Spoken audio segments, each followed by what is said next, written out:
ಕರ್ತನಲ್ಲಿ ಪ್ರಿಯರಾದವರೇ, ದೇವರ ಜೀವವುಳ್ಳ ವಾಕ್ಯವನ್ನು ಧ್ಯಾನ ಮಾಡಲು ನಮ್ಮ ರಕ್ಷಕನು, ಒಡೆಯನು, ಮಹೋನ್ನತನು, ಸರ್ವಶಕ್ತನು, ರಾಜಾದಿರಾಜನು, ಕರ್ತನಾದಂಥ ಯೇಸು ಕ್ರಿಸ್ತನ ಅತಿ ಮಧುರವಾದ ನಾಮದಲ್ಲಿ ನಿಮ್ಮೆಲ್ಲರನ್ನು ಪ್ರೀತಿಯಿಂದ ನಾವು ಸ್ವಾಗತ ಮಾಡುತ್ತೇವೆ.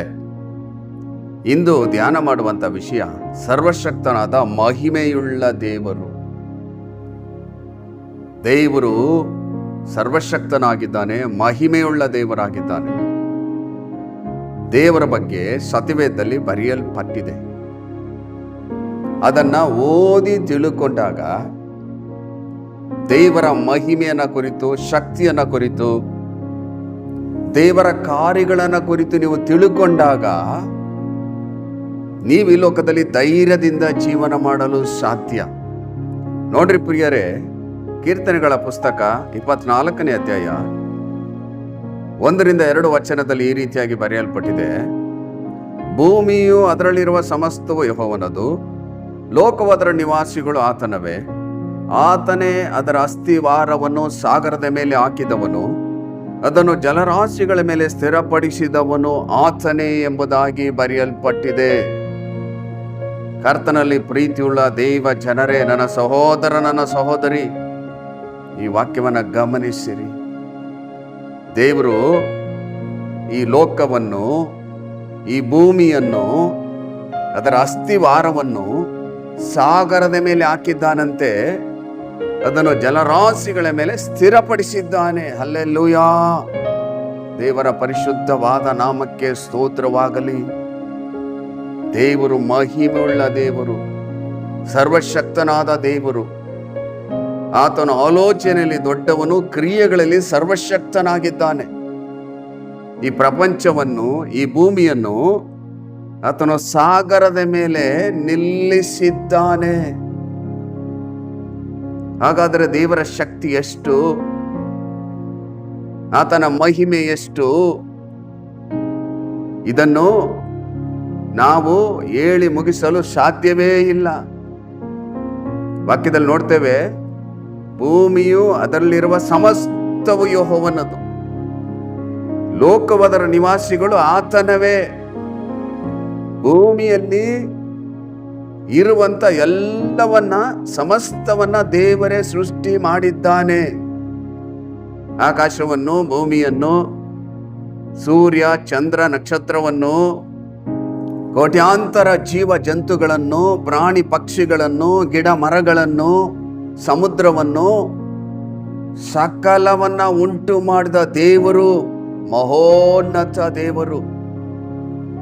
ಇವೆಲ್ಲವನ್ನ ಉಂಟು ಮಾಡಿ ದೇವರು ಈ ಭೂಮಿಯನ್ನು, ಈ ಲೋಕವನ್ನು ಸಾಗರದ ಮೇಲೆ ಸ್ಥಿರಪಡಿಸಿದ್ದಾನೆ. ಹಾಗಾದ್ರೆ ದೇವರು ಎಷ್ಟು ದೊಡ್ಡವನು, ಎಷ್ಟು ಮಹೋನ್ನತನು, ಆತನ ಶಕ್ತಿ ಎಷ್ಟು ದೊಡ್ಡದು, ಇದನ್ನ ಹೇಳಿ ಮುಗಿಸಲು ಸಾಧ್ಯವೇ ಇಲ್ಲ. ದೇವರಷ್ಟು ಮಹೋನ್ನತನಾಗಿದ್ದಾನೆ. ಸರ್ವಶಕ್ತನಾದ ಮಹಿಮೆಯುಳ್ಳ ದೇವರು ನಮ್ಮ ದೇವರು. ಮೊದಲನೇದಾಗಿ ದೇವರ ಬಗ್ಗೆ ತಿಳುವಳಿಕೆ ಇರಬೇಕು. ಈ ಮಹೋನ್ನತ ದೇವರು ನಮ್ಮ ದೇವರಾಗಿದ್ದಾನೆ. ಈ ಮಹೋನ್ನತ ದೇವರು ನಮ್ಮ ಸಂಗಡ ಇರುವುದರಿಂದ ನಾವು ಈ ಲೋಕದಲ್ಲಿ ಭಯ ಪಡುವ ಅವಶ್ಯಕತೆ ಇಲ್ಲವೇ ಇಲ್ಲ. ಸಕಲವನ್ನ ಉಂಟು ಮಾಡಿದ ಸರ್ವಶಕ್ತನಾದ ದೇವರು ನಮ್ಮ ದೇವರಾಗಿದ್ದಾನೆ.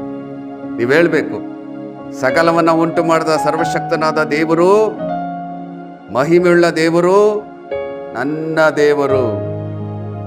ಆ ದೇವರು ನನ್ನ ಸಂಗಡ ಇರುವುದರಿಂದ ನನಗೆ ಈ ಲೋಕದಲ್ಲಿ ಭಯವಿಲ್ಲ.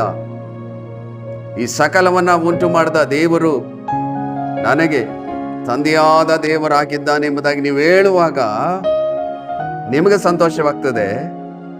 ಮಾತ್ರವಲ್ಲದೆ ದೇವರ ನಾಮ ಮಹಿಮೆ ಆಗ್ತದೆ. ಹಾಗಾದರೆ ಪ್ರಿಯರೇ, ದೇವರ ಮಹಿಮೆಯನ್ನು, ದೇವರ ಶಕ್ತಿಯನ್ನು, ದೇವರ ಕಾರ್ಯಗಳನ್ನು ನೀವು ತಿಳುಕೊಂಡಾಗ ನಿಮಗೆ ಸಂತೋಷ ಆಗ್ತದೆ. ಮಾತ್ರವಲ್ಲದೆ ಈ ಮಹೋನ್ನತ ದೇವರನ್ನು ನೀವು ತಿಳುಕೊಂಡಾಗ ಈ ದೇವರಲ್ಲಿ ಎಲ್ಲವನ್ನ ಬೇಡಿ ಪಡ್ಕೊಳ್ಳುತ್ತೀರಾ, ದೇವರ ನಾಮ ಮಹಿಮೆ ಆಗ್ತದೆ. ಅದಕ್ಕಾಗಿ ನೀವು ಸತ್ಯವೇದವನ್ನ ಕ್ರಮವಾಗಿ ಓದಿ ಧ್ಯಾನಿಸಿ ದೇವರ ವಾಕ್ಯದಲ್ಲಿ ಏನು ಬರೆಯಲ್ಪಟ್ಟಿದೆ ಎಂಬುದಾಗಿ ನೀವು ತಿಳುಕೊಳ್ಳಬೇಕು. ದೇವರ ವಾಕ್ಯದಲ್ಲಿ ಎಲ್ಲವನ್ನ ದೇವರು ತಿಳಿಸಿದ್ದಾರೆ. ಅದನ್ನ ತಿಳುಕೊಂಡಾಗ ಮೊದಲು ನಿಮಗೆ ಸಂತೋಷವಾಗ್ತದೆ, ನಂತರ ಧೈರ್ಯದಿಂದ ಜೀವನ ಮಾಡ್ತೀರಾ. ಮಾತ್ರವಲ್ಲದೆ ದೇವರ ನಾಮ ಮಹಿಮೆ ಆಗ್ತದೆ. ನೋಡ್ರಿ, ವಾಕ್ಯದಲ್ಲಿ ಏನು ಬರೆಯಲ್ಪಟ್ಟಿದೆ? ಆದಿಕಾಂಡ ಪುಸ್ತಕ 1ನೇ ಅಧ್ಯಾಯ 1-3 ವಚನದಲ್ಲಿ, ಆದಿಯಲ್ಲಿ ದೇವರು ಆಕಾಶವನ್ನು ಭೂಮಿಯನ್ನು ಉಂಟು ಮಾಡಿದನು. ಭೂಮಿಯು ಕ್ರಮವಿಲ್ಲದೆಯೂ ಬರಿದಾಗಿಯೂ ಇತ್ತು. ಆದಿ ಸಾಗರದ ಮೇಲೆ ಕತ್ತಲಿತ್ತು. ದೇವರ ಆತ್ಮವು ಜಲ ಸಮೂಹಗಳ ಮೇಲೆ ಚಲಿಸುತ್ತಿತ್ತು. ಆಗ ದೇವರು ಬೆಳಕಾಗಲಿ ಅನ್ನಲು ಬೆಳಕಾಯಿತು ಎಂಬುದಾಗಿ ನೋಡುತ್ತೇವೆ.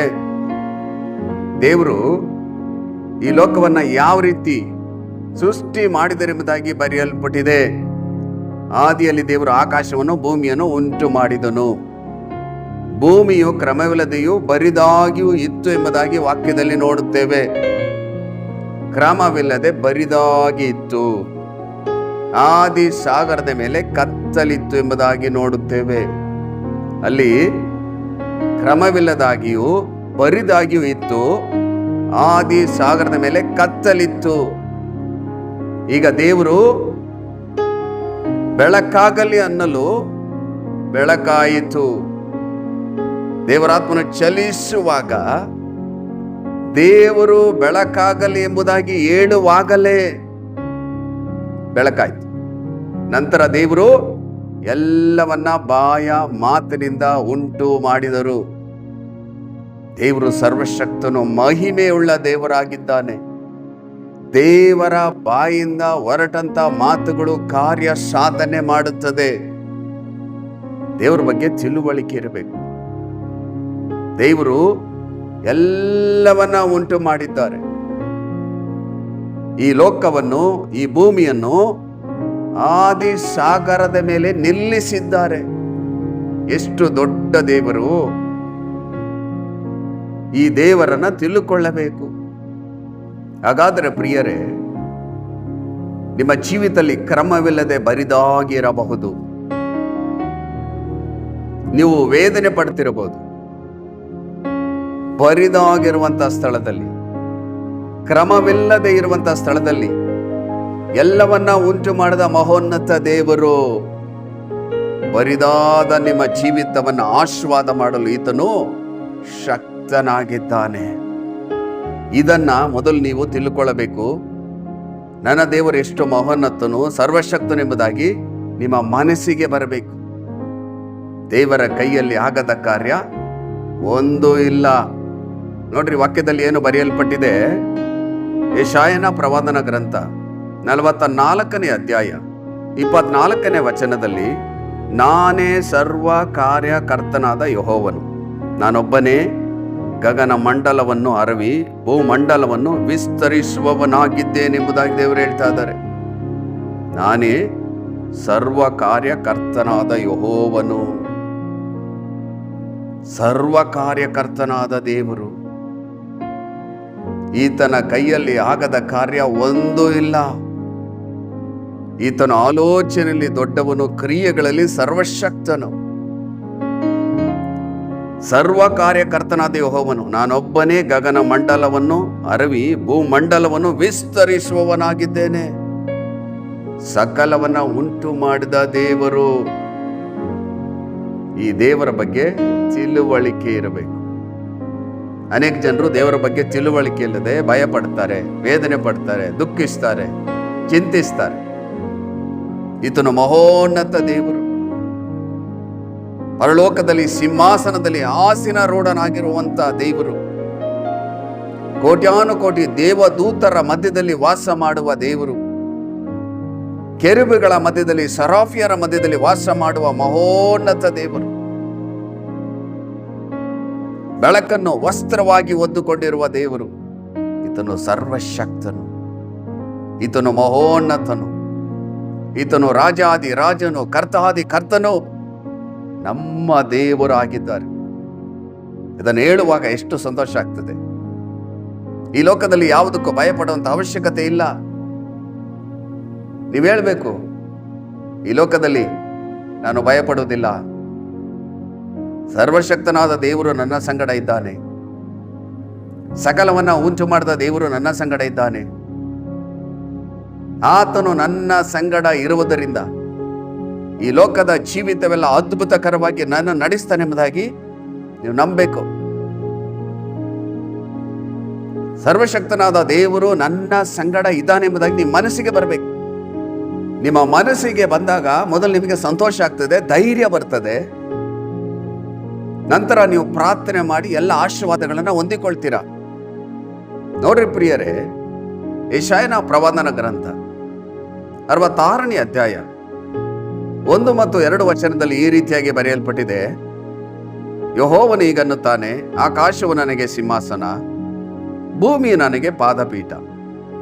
ನೀವು ನನಗೆ ಇನ್ನೆಂಥ ಮನೆಯನ್ನು ಕಟ್ಟಿಕೊಡುವಿರಿ? ನನ್ನ ವಿಶ್ರಾಂತಿಗೆ ತಕ್ಕ ಸ್ಥಳವು ಎಂಥದ್ದು? ಇವುಗಳನ್ನೆಲ್ಲ ನನ್ನ ಕೈಯೇ ನಿರ್ಮಿಸಿತು. ಹೌದು, ನನ್ನ ಕೈಯಿಂದಲೇ ಇವುಗಳೆಲ್ಲ ಉಂಟಾದವು. ನಾನು ಕಟಾಕ್ಷಿಸುವವನು ಎಂಥವನೆಂದರೆ ದೀನನು, ಮನಮುರಿದವನು, ನನ್ನ ಮಾತಿಗೆ ಭಯ ಪಡುವವನು ಆಗಿರುವವನೇ ಎಂಬುದಾಗಿ ಬರೆಯಲ್ಪಟ್ಟಿದೆ. ದೇವರು ಹೇಳ್ತಾ ಇದ್ದಾರೆ, ಆಕಾಶವು ನನಗೆ ಸಿಂಹಾಸನ, ಭೂಮಿಯು ನನಗೆ ಪಾದಪೀಠ. ಈ ಆಕಾಶ ಬಂದು ದೇವರಿಗೆ ಸಿಂಹಾಸನ, ಈ ಭೂಮಿ ಬಂದು ದೇವರಿಗೆ ಪಾದಪೀಠ. ಹಾಗಾದ್ರೆ ದೇವರು ಎಷ್ಟು ದೊಡ್ಡವನು, ಎಷ್ಟು ಮಹಿಮೆಯುಳ್ಳ ದೇವರು. ಈ ದೇವರ ಬಗ್ಗೆ ನಾವು ಮಾತಿನಿಂದ ಹೇಳಿ ಮುಗಿಸಲು ಸಾಧ್ಯವಿಲ್ಲ. ಆತನು ಮಹೋನ್ನತನು, ಸರ್ವಶಕ್ತನಾದ ದೇವರು. ಈ ವಾಕ್ಯವನ್ನ ನೀವು ಓದಿ ತಿಳ್ಕೊಳ್ಳಬೇಕು. ನೀವು ನನಗೆ ಇನ್ನೆಂಥ ಮನೆಯನ್ನು ಕಟ್ಟಿಕೊಡುವಿರಿ? ನನ್ನ ವಿಶ್ರಾಂತಿಗೆ ತಕ್ಕ ಸ್ಥಳವು ಎಂಥದ್ದು? ಇವುಗಳನ್ನೆಲ್ಲ ನನ್ನ ಕೈಯೇ ನಿರ್ಮಿಸಿತು ಅಂತ ದೇವರು ಹೇಳ್ತಾ ಇದ್ದಾರೆ. ಇವೆಲ್ಲವನ್ನ ನನ್ನ ಕೈಯಿಂದ ಇವೆಲ್ಲವನ್ನು ನಿರ್ಮಿಸಿದ್ದೇನೆ. ನಾನು ಕಟಾಕ್ಷಿಸುವವನು ಎಂಥವನೆಂದರೆ ದೀನನು, ಮನಮುರಿದವನು, ನನ್ನ ಮಾತಿಗೆ ಭಯಪಡುವವನು ಆಗಿರುವವನೇ ಎಂಬುದಾಗಿ. ಹಾಗಾದ್ರೆ ಈ ಮಹೋನ್ನತ ದೇವರನ್ನ ತಿಳಿದುಕೊಂಡಂತ ನಾವು ದೇವರ ಮುಂದೆ ದೀನತೆಯಿಂದ ತಗ್ಗಿಸಿಕೊಳ್ಳಬೇಕು. ಮಾತ್ರವಲ್ಲದೆ ದೇವರ ವಾಕ್ಯಕ್ಕೆ ವಿಧಿಯರಾಗಬೇಕು. ಈ ಮಹೋನ್ನತ ದೇವರು ನಮ್ಮನ್ನ ಪ್ರೀತಿಸಿ ನಮಗಾಗಿ ತನ್ನ ಒಬ್ಬನೇ ಮಗನಾದ ಯೇಸು ಕ್ರಿಸ್ತನನ್ನು ನಮಗೋಸ್ಕರ ಕೊಟ್ಟನು. ಯೇಸು ಕ್ರಿಸ್ತನು ನಮಗೋಸ್ಕರ ತನ್ನ ಪ್ರಾಣವನ್ನು ಕೊಟ್ಟು, ರಕ್ತವನ್ನು ಸುರಿಸಿ, ಪಾಪ ಶಾಪಗಳಿಂದ ಬಿಡುಗಡೆ ಕೊಟ್ಟು ದೇವರ ಮಕ್ಕಳಾಗಿ ಮಾಡಿದನು. ನಾವು ದೇವರ ಮಕ್ಕಳಾಗಿದ್ದೇವೆ. ಹಲ್ಲೆಲೂಯಾ. ದೇವರ ಪರಿಶುದ್ಧವಾದ ನಾಮಕ್ಕೆ ಸ್ತೋತ್ರವಾಗಲಿ. ನಮ್ಮನ್ನ ದೇವರು ತನ್ನ ಮಕ್ಕಳಾಗಿ ಮಾಡಿದ್ದಾರೆ. ಇಂಥ ಮಹೋನ್ನತ ದೇವರಿಗೆ, ಸರ್ವಶಕ್ತನಾದ ದೇವರಿಗೆ, ಮಹಿಮೆಯುಳ್ಳ ದೇವರಿಗೆ ನಾವು ಮಕ್ಕಳಾಗಿದ್ದೇವೆ. ಇದು ಎಷ್ಟು ದೊಡ್ಡ ವಿಷಯ. ಇದನ್ನ ತಿಳಿದುಕೊಂಡಂತ ನಾವು ಏನ್ ಮಾಡಬೇಕು? ದೇವರ ಮುಂದೆ ತಗ್ಗಿಸಿಕೊಂಡು, ದೇವರೇ ನೀನು ಮಹೋನ್ನತನು, ಸರ್ವಶಕ್ತನು, ಮಹಿಮೆಯುಳ್ಳ ದೇವರು,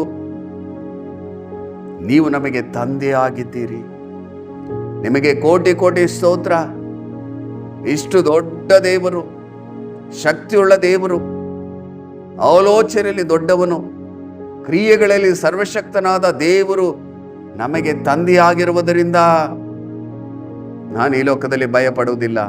ನಾನು ನಿನ್ನೊಂದಿಗೆ ಜೀವಿಸ್ತೇನೆ, ನಿನ್ನ ವಾಕ್ಯದಂತೆ ಜೀವಿಸ್ತೇನೆ, ನಿನ್ನನ್ನು ಮಹಿಮೆ ಪಡಿಸ್ತೇನೆ, ನಿನ್ನ ಚಿತ್ತವನ್ನು ಮಾಡುತ್ತೇನೆ, ಈ ಲೋಕದಲ್ಲಿ ಸಾಕ್ಷಿಯಾಗಿ ಜೀವಿಸ್ತೇನೆ, ಈ ಮಹೋನ್ನತ ದೇವರನ್ನು ಅನೇಕ ಜನರಿಗೆ ತಿಳಿಸ್ತೇನೆ ಎಂಬುದಾಗಿ ದೇವರ ಮುಂದೆ ಒಂದು ಒಡಂಬಡಿಕೆ ಮಾಡಬೇಕು. ದೇವರನ್ನ ಪ್ರೀತಿಸಬೇಕು, ದೇವರ ಮುಂದೆ ತಗ್ಗಿಸಿಕೊಳ್ಳಬೇಕು, ದೇವರ ವಾಕ್ಯಕ್ಕೆ ವಿಧಿಯರಾಗಿ ನಡೆಯಬೇಕು. ಈ ಸರ್ವಶಕ್ತನಾದ ದೇವರು ನಮ್ಮ ಸಂಗಡ ಇದ್ದಾನೆ. ನೀವು ಈ ಲೋಕದಲ್ಲಿ ಭಯ ಪಡುವಂಥ ಅವಶ್ಯಕತೆ ಇಲ್ಲ. ನೀವು ಮೊದಲು ಸತ್ಯವೇದವನ್ನು ಕ್ರಮವಾಗಿ ಓದಿ ಧ್ಯಾನಿಸಿ ದೇವರನ್ನ ತಿಳ್ಕೊಳ್ರಿ, ದೇವರ ಸ್ವಭಾವನ ತಿಳ್ಕೊಳ್ರಿ.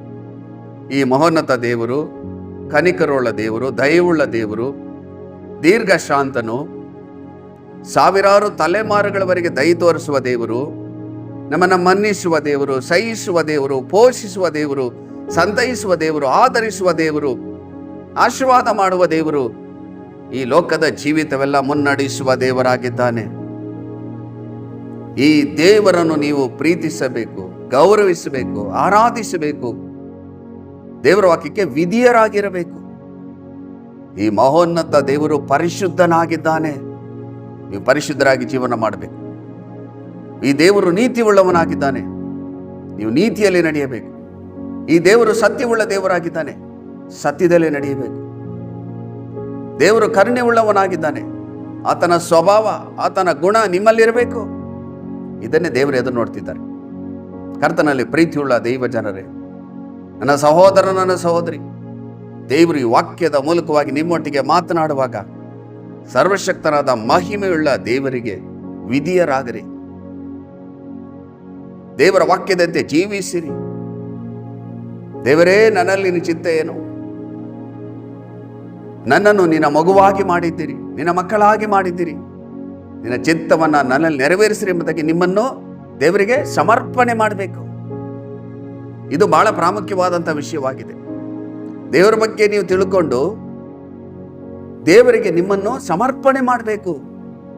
ದೇವರ ಚಿತ್ತ ನಿಮ್ಮಲ್ಲಿ ನೆರವೇರಬೇಕು. ಈ ಮಹೋನ್ನತ ದೇವರು ಈ ಭೂಲೋಕದಲ್ಲಿ ಮನುಷ್ಯರಾದ ನಮ್ಮನ್ನು ಯಾಕೆ ಉಂಟು ಮಾಡಿದ್ದಾರೆ? ದೇವರ ಚಿತ್ತವನ್ನು ಮಾಡುವುದಕ್ಕಾಗಿ, ದೇವರ ಉದ್ದೇಶ ಸಂಕಲ್ಪನ ಮಾಡುವುದಕ್ಕಾಗಿ, ದೇವರ ಮಹಿಮೆಯನ್ನು, ದೇವರ ಕಾರ್ಯಗಳನ್ನು ನಾವು ತಿಳಿದುಕೊಂಡು ಇತರರಿಗೆ ತಿಳಿಸುವುದಕ್ಕಾಗಿ, ಸತ್ಯ ದೇವರನ್ನ ಅನೇಕ ಜನರಿಗೆ ತಿಳಿಸುವುದಕ್ಕಾಗಿ ದೇವರು ನಮ್ಮನ್ನು ಆರಿಸಿಕೊಂಡಿದ್ದಾನೆ. ನೀವು ದೇವರ ವಾಕ್ಯಕ್ಕೆ ವಿಧೇಯರಾಗಿ ಜೀವನ ಮಾಡ್ತಿದ್ದೀರೋ? ನಿಮ್ಮನ್ನು ನೀವು ಪರೀಕ್ಷಿಸಿಕೊಂಡು ದೇವರ ವಾಕ್ಯಕ್ಕೆ ವಿಧೇಯರಾಗಿರಿ. ದೇವರ ಮುಂದೆ ನಿಮ್ಮನ್ನು ತಗ್ಗಿಸಿಕೊಳ್ಳ್ರಿ. ಈ ಮಹೋನ್ನತ ದೇವರನ್ನ ಆರಾಧಿಸಿರಿ, ಘನಪಡಿಸಿರಿ. ಇಂಥ ಮಹಿಮೆಯುಳ್ಳ ದೇವರು ನಮ್ಮನ್ನು ಮಕ್ಕಳಾಗಿ ಮಾಡಿದ್ದಾರೆ. ಆ ಸರ್ವಶಕ್ತನಾದ ದೇವರು ನಮಗೆ ನಿಮಗೆ ತಂದೆಯಾಗಿದ್ದಾನೆ. ಇದಕ್ಕಾಗಿ ಮೊದಲದಾಗಿ ನಾವು ದೇವರಿಗೆ ಸ್ತೋತ್ರವನ್ನು ಹೇಳಬೇಕು. ನೋಡ್ರಿ, ವಾಕ್ಯದಲ್ಲಿ ಏನು ಬರೆಯಲ್ಪಟ್ಟಿದೆ? ಆದಿಕಾಂಡ ಪುಸ್ತಕ 17ನೇ ಅಧ್ಯಾಯ 1ನೇ ವಚನದಲ್ಲಿ, ಅಬ್ರಾಮನು 99 ವರ್ಷದವನಾದಾಗ ಯೆಹೋವನು ಅವನಿಗೆ ದರ್ಶನ ಕೊಟ್ಟು, ನಾನು ಸರ್ವಶಕ್ತನಾದ ದೇವರು, ನನಗೆ ನಡಕೊಂಡು ದೋಷವಿಲ್ಲದವನಾಗಿರುವುದಾಗಿ ಅಬ್ರಾಮನಿಗೆ ದೇವರು ಹೇಳ್ತಾ ಇದ್ದಾರೆ. ದೇವರು ಸರ್ವಶಕ್ತನಾದ ದೇವರು. ಅಬ್ರಾಮನಿಗೆ ಹೇಳ್ತಾ ಇದ್ದಾರೆ, ನನಗೆ ನಡಕೊಂಡು ದೋಷವಿಲ್ಲದವನಾಗಿರು. ಹಾಗಾದ್ರೆ ನಾವು ನೀವು ಏನ್ ಮಾಡಬೇಕು? ದೇವರ ವಾಕ್ಯಕ್ಕೆ ವಿಧಿಯರಾಗಿ, ದೋಷವಿಲ್ಲದವರಾಗಿ, ದೇವರ ಚಿತ್ತಕ್ಕೆ ವಿರುದ್ಧವಾದ ಪಾಪಗಳು ನಮ್ಮಲ್ಲಿ ಇರಕೂಡದು. ದೇವರು ಪರಿಶುದ್ಧನು, ದೇವರು ನೀತಿ ಉಳ್ಳವನು, ದೇವರು ಸತ್ಯವುಳ್ಳ ದೇವರು. ಆತನ ಮಕ್ಕಳಾದ ನಾವು ನೀವು ಆತನ ಸ್ವಭಾವನ ಹೊಂದಿಕೊಂಡು ದೋಷವಿಲ್ಲದವರಾಗಿ ಈ ಲೋಕದಲ್ಲಿ ದೇವರನ್ನ ಮಹಿಮೆ ಪಡಿಸಬೇಕು. ಕರ್ತನಲ್ಲಿ ಪ್ರೀತಿಯುಳ್ಳ ದೈವ ಜನರೇ, ನನ್ನ ಸಹೋದರ, ನನ್ನ ಸಹೋದರಿ, ದೇವರ ವಾಕ್ಯದ ಮೂಲಕ ನಿಮ್ಮೊಟ್ಟಿಗೆ ಮಾತನಾಡುವಾಗ ಸರ್ವಶಕ್ತನಾದ ಮಹಿಮೆಯುಳ್ಳ ದೇವರನ್ನು ಘನಪಡಿಸಿರಿ. ದೇವರನ್ನ ತಿಳಿದುಕೊಂಡು ದೇವರ ವಾಕ್ಯಕ್ಕೆ ವಿಧಿಯರಾಗಿರಿ. ನಿಮ್ಮನ್ನ ದೇವರಿಗೆ ಸಮರ್ಪಿಸಿರಿ. ಮಹಿಮೆಯುಳ್ಳ ದೇವರು ನನ್ನ ಸಂಗಡ ಇದ್ದಾನೆಂಬುದನ್ನು ತಿಳಿದುಕೊಂಡು ಧೈರ್ಯದಿಂದ ಜೀವನ ಮಾಡ್ರಿ. ಈ ದೇವರೊಟ್ಟಿಗೆ ಜೀವಿಸಿ ಈ ಲೋಕದಲ್ಲಿ ದೇವರ ಚಿತ್ತವನ್ನ ಮಾಡಿ ದೇವರನ್ನ ಈ ಲೋಕದಲ್ಲಿ ಮಹಿಮೆ ಪಡಿಸಬೇಕು. ಅದಕ್ಕಾಗಿ ದೇವರು ನಮ್ಮನ್ನು ನಿಮ್ಮನ್ನು ಆರಿಸಿ ತೆಗೆದುಕೊಂಡಿದ್ದಾರೆ. ನೋಡ್ರಿ ಪ್ರಿಯರೇ, ಯೋಹಾನ ಬರೆದ ಸುವಾರ್ತೆ 17ನೇ ಅಧ್ಯಾಯ 3ನೇ ವಚನದಲ್ಲಿ ಒಬ್ಬನೇ ಸತ್ಯ ದೇವರಾಗಿರುವ ನಿನ್ನನ್ನು ನೀನು ಕಳಿಸಿಕೊಟ್ಟ ಯೇಸು ಕ್ರಿಸ್ತನನ್ನು ತಿಳಿಯುವುದೇ ನಿತ್ಯ ಜೀವವು. ದೇವರನ್ನ ತಿಳಿಯಬೇಕು. ದೇವರನ್ನ ತಿಳಿಯದೇ ಇರುವವನು ದೇವರ ಶಕ್ತಿಯನ್ನು, ದೇವರ ಮಹಿಮೆಯನ್ನು, ದೇವರ ಕಾರ್ಯಗಳನ್ನು, ದೇವರ ಗುಣಗಳನ್ನು, ದೇವರ ಸ್ವಭಾವಗಳನ್ನು ತಿಳಿದುಕೊಳ್ಳದೆ ಇರುವವನು ದೇವರೊಟ್ಟಿಗೆ ನಡೆಯಲು ಸಾಧ್ಯವಿಲ್ಲ. ತಂದೆಯಾದ ದೇವರು ಒಬ್ಬನೇ ಮಗನಾದ ಯೇಸು ಕ್ರಿಸ್ತನನ್ನು ಕಳಿಸಿಕೊಟ್ಟನು. ಆ ಯೇಸು ಕ್ರಿಸ್ತನು ತನ್ನ ಪ್ರಾಣವನ್ನು ಕೊಟ್ಟು ರಕ್ತವನ್ನು ಸುರಿಸಿ ಪಾಪ ಶಾಪದಿಂದ ಬಿಡುಗಡೆ ಕೊಟ್ಟನು. ಸತ್ತು 3 ದಿವಸ ಮೃತ್ಯುಂಜಯನಾಗಿ ಎದ್ದು ಬಂದನು. ಈ ದೇವರನ್ನು ನಾವು ತಿಳ್ಕೊಳ್ಬೇಕು. ಆತನ ಸ್ವಭಾವಗಳನ್ನು, ಗುಣಗಳನ್ನು ನಾವು ಹೊಂದಿಕೊಳ್ಳಬೇಕು. ದೇವರ ವಾಕ್ಯದಂತೆ ನಾವು ಜೀವಿಸಿ ಈ ಲೋಕದಲ್ಲಿ ದೇವರನ್ನ ಮಹಿಮೆ ಪಡಿಸಬೇಕು. ಈ ಸತ್ಯ ದೇವರನ್ನ ಅನೇಕ ಜನರಿಗೆ ತಿಳಿಯಪಡಿಸಬೇಕು. ಇಲ್ಲಿ ವಾಕ್ಯದಲ್ಲಿ ಬರೆಯಲ್ಪಟ್ಟಿದೆ, ಒಬ್ಬನೇ ಸತ್ಯ ದೇವರಾಗಿರುವ ನಿನ್ನನ್ನು ನೀನು ಕಳಿಸಿಕೊಟ್ಟ ಯೇಸು ಕ್ರಿಸ್ತನನ್ನು ತಿಳಿಯುವುದೇ ನಿತ್ಯ ಜೀವ. ಹಾಗಾದ್ರೆ ತಿಳಿಯಲಿಲ್ಲ ಅಂದ್ರೆ, ದೇವರ ಬಗ್ಗೆ ಅವನಿಗೆ ತಿಳುವಳಿಕೆ ಇಲ್ಲ ಅಂದ್ರೆ ಅವನು ನಿತ್ಯ ಜೀವನ ಪಡ್ಕೊಳ್ಳಲು ಸಾಧ್ಯವಿಲ್ಲ. ಇದು ಬಹಳ ಪ್ರಾಮುಖ್ಯವಾದಂಥ ವಿಷಯ. ಹಾಗಾದ್ರೆ ನಮಗೆ ಕೊಡಲ್ಪಟ್ಟಂತ ಆಯಸ್ಸು, ಅವಧಿ, ಸಮಯದಲ್ಲಿ ಸತ್ಯ ದೇವರನ್ನು ತಿಳಿಯಬೇಕು. ಅದಕ್ಕಾಗಿಯೇ ನಾನು ಯಾವಾಗಲೂ ಹೇಳ್ತಿರ್ತೇನೆ, ಸತ್ಯವೇದವನ್ನ ಕ್ರಮವಾಗಿ ಓದಿ ಧ್ಯಾನಿಸಿ ದೇವರ ಕಾರ್ಯಗಳನ್ನು, ದೇವರ ಸ್ವಭಾವಗಳನ್ನು ತಿಳಿದುಕೊಂಡು ದೇವರ ಸ್ವಭಾವವನ್ನು, ದೇವರ ಗುಣಗಳನ್ನು ನಿಮ್ಮಲ್ಲಿ ಅಳವಡಿಸಿಕೊಂಡು ದೇವರ ಚಿತ್ತಂತೆ ಜೀವಿಸಿ ದೇವರನ್ನ ಘನಪಡಿಸಬೇಕು. ನೀವು ದೇವರನ್ನ ಘನಪಡಿಸುವಾಗ, ದೇವರನ್ನ ಮಹಿಮೆ ಪಡಿಸುವಾಗ ದೇವರು ನಿಮ್ಮನ್ನ ಎಲ್ಲ ಸಮಸ್ಯೆಗಳಿಂದ ಬಿಡುಗಡೆ ಕೊಟ್ಟು ನಿಮ್ಮನ್ನು ಆಶೀರ್ವಾದ ಮಾಡ್ತಾರೆ. ಈ ಸತ್ಯ ದೇವರನ್ನ ತಿಳಿದುಕೊಂಡವನು ನಿತ್ಯ ಜೀವನ ಪಡೆದುಕೊಳ್ಳುತ್ತಾನೆ. ಕರ್ತನಲ್ಲಿ ಪ್ರೀತಿಯುಳ್ಳ ದೇವ ಜನರೇ, ದೇವರ ವಾಕ್ಯವನ್ನ ತಿಳಿದುಕೊಂಡಂತ ನೀವುಗಳು ದೇವರ ಚಿತ್ತಂತೆ ಜೀವಿಸಬೇಕು. ದೇವರ ವಾಕ್ಯವನ್ನು ಅಲಕ್ಷ್ಯ ಮಾಡಬಾರದು. ದೇವರ ವಾಕ್ಯವನ್ನ ಕೇಳಿಸಿಕೊಂಡ ಕೂಡಲೇ ದೇವರ ವಾಕ್ಯಕ್ಕೆ ವಿಧಿಯರಾಗಬೇಕು. ದೇವರು ಸರ್ವಶಕ್ತನು, ಮಹಿಮೆಯುಳ್ಳ ದೇವರು, ತನ್ನ ದಹಿಸುವ ಅಗ್ನಿ ಆಗಿದ್ದಾನೆ. ಸರ್ವಶಕ್ತನಾದ ದೇವರು ನನ್ನನ್ನು ಉಂಟು ಮಾಡಿದ್ದಾನೆ. ನಾನು ಯಾವ ರೀತಿ ಜೀವನ ಮಾಡಬೇಕೆಂಬುದಾಗಿ ದೇವರು ವಾಕ್ಯದಲ್ಲಿ ತಿಳಿಸಿದ್ದಾರೆ. ಆ ವಾಕ್ಯದಂತೆ ನಾನು ಜೀವಿಸಬೇಕೆಂಬುದಾಗಿ ನೀವು ತೀರ್ಮಾನ ಮಾಡಿ ದೇವರ ವಾಕ್ಯದಂತೆ ಈ ಲೋಕದಲ್ಲಿ ಜೀವನ ಮಾಡುವಾಗ ನಿಮ್ಮ ವಿಷಯದಲ್ಲಿ ದೇವರು ಸಂತೋಷ ಪಡ್ತಾರೆ. ನಿಮ್ಮನ್ನ ದೇವರು ಹೇರಳವಾಗಿ ಆಶೀರ್ವಾದ ಮಾಡ್ತಾರೆ. ತನ್ನ ಚಿತ್ತಂತೆ ಈ ಲೋಕದಲ್ಲಿ ಉಪಯೋಗಿಸ್ತಾರೆ.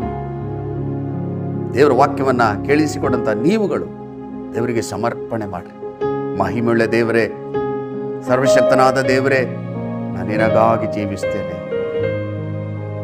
ವಾಕ್ಯದ ಮೂಲಕ ನನ್ನೊಟ್ಟಿಗೆ ನೀವು ಮಾತನಾಡಿದ್ದೀರಿ.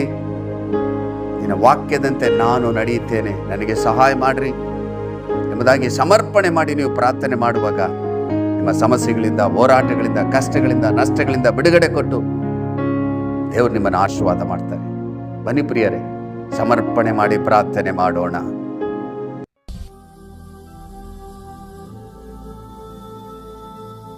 ನಮ್ಮನ್ನು ಅತಿಶಯವಾಗಿ ಪ್ರೀತಿ ಮಾಡುವಂತ ನಮ್ಮ ಪರಲೋಕದ ತಂದೆಯಾದ ದೇವರೇ, ಇದು ಸರ್ವಶಕ್ತನಾದ ಮಹಿಮೆಯುಳ್ಳ ದೇವ, ರಾಜಾದಿ ರಾಜನು, ಕರ್ತಾದಿ ಕರ್ತನು, ದೇವಾದಿ ದೇವನು, ಮಹಿಮೆಯುಳ್ಳ ನಮ್ಮ ದೇವರು. ಇದರ ಕುರಿತು ಧ್ಯಾನ ಮಾಡಿದ್ದೇವೆ. ಎಷ್ಟು ಜನರು ವಾಕ್ಯವನ್ನು ಕೇಳಿಸಿಕೊಂಡು ನನ್ನೊಟ್ಟಿಗೆ ಸೇರಿ ಪ್ರಾರ್ಥನೆ ಮಾಡ್ತಿದ್ದರೋ. ನಿನ್ನ ಮಹಿಮೆಯುಳ್ಳ ದೇವರಪ್ಪ, ಸರ್ವಶಕ್ತನಾದ ದೇವರಪ್ಪ, ನಿನ್ನ ವಾಕ್ಯಕ್ಕೆ ವಿಧೇಯನಾಗಿ ನಡೆಯುತ್ತೇನೆ ಎಂಬುದಾಗಿ ತಮ್ಮನ್ನು ಸಮರ್ಪಣೆ ಮಾಡಿ ಪ್ರಾರ್ಥನೆ ಮಾಡ್ತಿದ್ದರು. ಮಹೋನ್ನತ ದೇವರೇ, ನಿನ್ನ ಅಪಾರವಾದ ಕೃಪೆಯನ್ನು ಕೊಟ್ಟು ಅವನ್ನ ರೂಪಿಸಿರಿ, ನಿನ್ನ ಚಿತ್ತಂತೆ ಮಾರ್ಪಡಿಸ್ತೀರಿ. ನಿನ್ನ ವಾಕ್ಯದಲ್ಲಿ ಬೇರೂರಿ ನಿಲ್ಲುವಂಥ ಕೃಪೆ ಕೊಡ್ರಿ ಅಪ್ಪ. ಈ ಲೋಕದಲ್ಲಿ ಕೊಡಲ್ಪಟ್ಟಂಥ ಸಮಯದಲ್ಲಿ ನಿನ್ನ ಚಿತ್ತಂತೆ ಜೀವಿಸಲು, ನಿನ್ನನ್ನು ತಿಳಿದುಕೊಂಡು ನಿನ್ನ ಚಿತ್ತವನ್ನು ಮಾಡಿ ನಿನ್ನನ್ನು ಮಹಿಮೆ ಪಡಿಸಿ, ನೀನಿಟ್ಟಿರುವಂಥ ಎಲ್ಲ ಆಶೀರ್ವಾದಗಳನ್ನು ಹೊಂದಿಕೊಂಡು ಈ ಲೋಕದಲ್ಲಿ ಸಾಕ್ಷಿಯಾಗಿ ಜೀವಿಸಿ ಅನೇಕ ಜನರಿಗೆ ಈ ಜೀವಳ ವಾಕ್ಯವನ್ನು ತಿಳಿಸುವಂಥ ಸಾಧನವಾಗಿ ಮಾಡ್ರಿ ಅಪ್ಪ. ನಿನ್ನ ಕೃಪೆ ಆ ಸ್ಥಳದಲ್ಲಿ ಇಳಿದು ಬರಲು. ನಿನ್ನ ಮಹಿಮೆಯುಳ್ಳ ದೇವರು, ನಿನ್ನ ಮಹಿಮೆ, ನಿನ್ನ ಶಕ್ತಿಯಲ್ಲಿ ಪ್ರಕಟವಾಗಲಿ. ಅವರ ಮೇಲೆ ಇರುವಂಥ ಎಲ್ಲ ಹೋರಾಟಗಳು, ಸೈತಾನ ಕ್ರಿಯೆಗಳು, ದುರಾತ್ಮನ ಕ್ರಿಯೆಗಳು, ದುಶ್ಶಕ್ತಿ ಕ್ರಿಯೆಗಳು ಯೇಸು ರಕ್ತ ಬಲದಲ್ಲಯವಾಗಲಿ. ಏಸಪ್ಪ, ಅವರ ಮರಿಯಲ್ಲಿ ನಿನ್ನ ಶಕ್ತಿ ಪ್ರಕಟವಾಗಲಿ, ನಿನ್ನ ಮಹಿಮೆ ಗೋಚರವಾಗಲಿ.